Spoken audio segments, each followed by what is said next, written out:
But Mary treasured all these words and pondered them in her heart.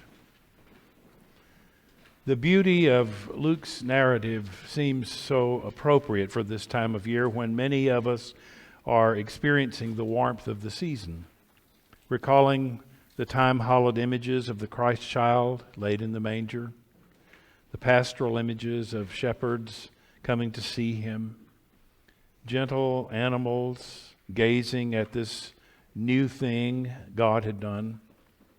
And of course, the images we see all around this time of year are of Mary and Joseph looking beatifically down at their firstborn. Yet, as with all the gospel narratives, Luke's story of the birth of Christ is not just that which first meets our eyes and ears. There is no mention, for instance, of the pain of childbirth, the life-changing event that has just occurred for Mary, the exhaustion, anxiety, and cries of labor, or of Joseph's worry over a myriad of issues as he registers his family, his concerns about what other people will say about this child born out of wedlock, what that might mean for the honor of his family, and, of course, the pressing questions of providing a safe place away from home for the birth to occur. They're ending up in a stable amongst the dirt and smells of animals. And then there are the shepherds. We tend to love to romanticize about them now. Perhaps the author of Luke does a little bit too. But shepherds were most certainly not at the pinnacle of greater society in the days of Jesus' birth. They were marginal folk, eking out a living off the land. When they came to see the Christ child, moved by no less than the appearance of angels, Mary might have been a little concerned with their unkempt appearance, their earthly lives, and their relatively nomadic subsistence. They must have smelled of sheep and of the toil of many days and nights. But the angels chose them to be the first witnesses of God being born into the world. Things are not as they ought to be when some of the least in society proclaim a mystery that is about to transform the lives of millions. When the lowliest among us declare a name upon which empires will rise and fall, and the laborers of 100 generations will honor. What incredible things Mary must have pondered in her heart as she rested from delivering Jesus and struggled to care for him as new mothers do. As she watched the world, one that had already been so radically changed for her, become even stranger and more filled with mystery.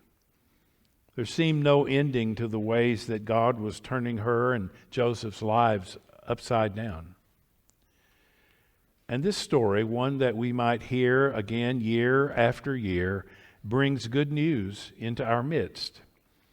The peace of Christmas may seem to many of us like a respite, a brief sojourn in the midst of a stressful and storm-filled world.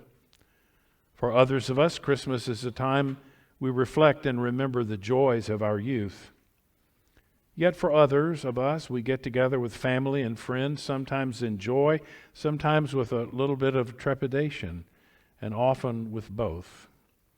And we wonder anew at this strange thing planted in our midst, the birth of Jesus. At once an event buried deep in history and tradition, at once a new thing born into our hearts and relationships year after year after year. This is the mystery of what we Christians have called for centuries incarnation, God being born into humanity. And we are reminded by Luke's gospel that this birth does not happen when the house is in order, everyone is cleaned up, and the world is a tidy place. No, Jesus was born into a world every bit as complicated and difficult as ours. He is born into a community and a family that suffers from many fears and anxieties, torn by its own conflicts and confusion.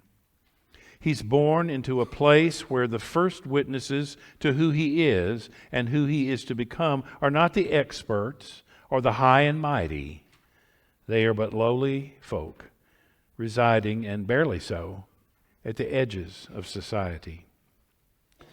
The story itself opens up so many more questions than answers for us as Christians on a long pilgrimage. It shines light, as does the coming of Christ, into all the dark and strange places of our lives and communities. Christ's coming breaks the world open in a new way, shatters all the things we once thought to be true, and ushers in a new and deeper truth.